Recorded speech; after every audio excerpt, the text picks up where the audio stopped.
Shri VP Shri Padmanabhan, K Surendran പറഞ്ഞത് 35 ഉണ്ടെങ്കിൽ ഞങ്ങൾ കേരളം ഭരിക്കുമെന്നാണ്.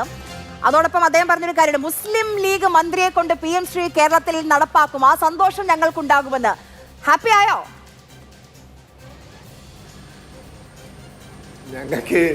ഞങ്ങൾക്ക് അറിയില്ല ഇവരെന്താ ചെയ്യാൻ പോകുന്നത്. ഇവര് തീരുമാനിക്കട്ടെ, ഇവര് ചെയ്യട്ടെ, കാത്തിരുന്ന് കാണാം. ഞങ്ങൾക്ക് ഈ ജ്യോത്സ്യപ്പണി ഇല്ല. വേറ്റൻസി ആരുടെ തലയ്ക്ക് ഇങ്ങനെ തോക്ക് വെച്ചിട്ട് ഒപ്പിടിപ്പിച്ചിട്ടില്ലല്ലോ, ആ പരിപാടി ഇല്ലല്ലോ. ഇന്ത്യയിൽ ഞാൻ മനസ്സിലാക്കുന്ന 2 സംസ്ഥാനങ്ങളിലാണ് ഇപ്പോൾ പ്രശ്നമുള്ളത്.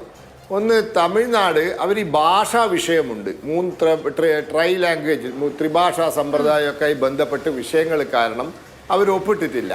പിന്നൊന്ന് ബംഗാളായിരുന്നു. ഇനിയിപ്പോൾ അവിടെ BJP വന്ന സ്ഥിതിക്ക് അവിടെ ഇനി എന്താ സംഭവിക്കാമെന്ന് പ്രത്യേകിച്ച് പറയണ്ടല്ലോ.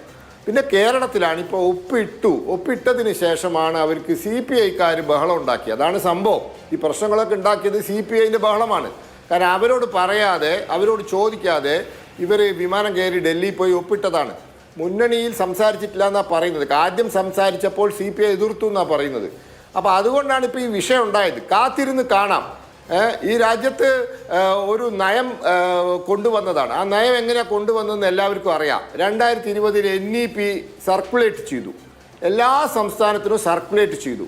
എന്നിട്ട് അഭിപ്രായങ്ങൾ, അഭിപ്രായങ്ങൾ പറയാൻ പറഞ്ഞു. കരട് NEP-യുടെ പുതിയ വിദ്യാഭ്യാസ നയത്തിൻ്റെ എല്ലാവരും അഭിപ്രായം പറഞ്ഞു. ചിലർ വിമർശിച്ചു, ചിലർ അനുകൂലിച്ചു, ചിലർ രണ്ടും ചെയ്തു.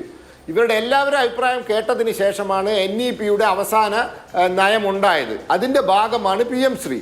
അപ്പോൾ ഇനിയിപ്പോൾ ഇവർ തീരുമാനിക്കട്ടെ ഇവരെന്താ ചെയ്യാൻ പോകുന്നത്. ഇപ്പോഴത്തെ മുഖ്യമന്ത്രിയുടെ ഉത്തരത്തിൽ പറഞ്ഞിരിക്കുന്ന ഒരു വാക്കാണ് ഇപ്പോൾ പ്രശ്നം.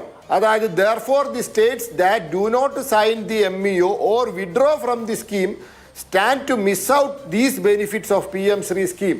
ഇതിലൊരു ആംബിഗ്യൂറ്റി ഉണ്ട് എന്നാണ് ഞാൻ മനസ്സിലാക്കുന്നത്. ഇതൊരു ആംബിഗ്യൂറ്റി ഉണ്ട്, ക്ലാരിറ്റി കുറവ് ഒരു സ്ഥലത്തുണ്ട്. Whether a state which has signed can withdraw എന്ന ചോദ്യം വന്നിട്ടില്ല. നാളെ രാജ്യസഭയിൽ ആരെങ്കിലും അതുകൂടി ചോദിച്ചാൽ നന്നാവുമെന്നാണ് എൻ്റെ അഭിപ്രായം. അല്ല, നമ്മുടെ മുന്നിൽ പഞ്ചാബ് പിന്മാറിയത് ഉണ്ടല്ലോ. അവരുടെ മോഡൽ ഡൽഹിയിൽ നടപ്പാക്കിയതുപോലെ അവരുടെ സ്വന്തം സ്കൂളുകൾ നടപ്പാക്കുമെന്ന് പറഞ്ഞു. 1 വർഷം കാത്തിരുന്നു, ഫണ്ട് വന്നില്ല.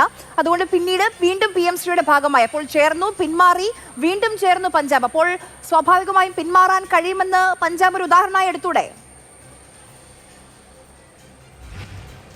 പഞ്ചാബിന്റെ പിന്മാറ്റം സാങ്കേതികമായി സംഭവിച്ചിട്ടില്ല, ടെക്നിക്കലി സംഭവിച്ചിട്ടില്ല. ഈ വായില നാവുകൊണ്ടുള്ള അഭ്യാസം മാത്രമേ ഉള്ളൂ. ടെക്നിക്കലി സംഭവിച്ചിട്ടില്ല. ടെക്നിക്കലി, അതായത് രേഖാമൂലം ഞങ്ങൾ പിന്മാറിയെന്ന് അറിയിച്ചിട്ടില്ല. പിന്മാറും ഞങ്ങൾ സഹകരിക്കില്ല എന്ന് പറഞ്ഞു നടന്നു. അവസാനം അതുമായി സഹകരിച്ചു. അപ്പം ടെക്നിക്കലി ഒരു കത്ത്, ഒരു ഔദ്യോഗിക രേഖ അയച്ച് പിന്മാറാൻ പറ്റുമെന്ന് എനിക്ക് അറിഞ്ഞുകൂടാ. ഈ ഉത്തരത്തിൽ ഒരു ചെറിയ ആംബിഗ്യൂറ്റി ഉണ്ട്.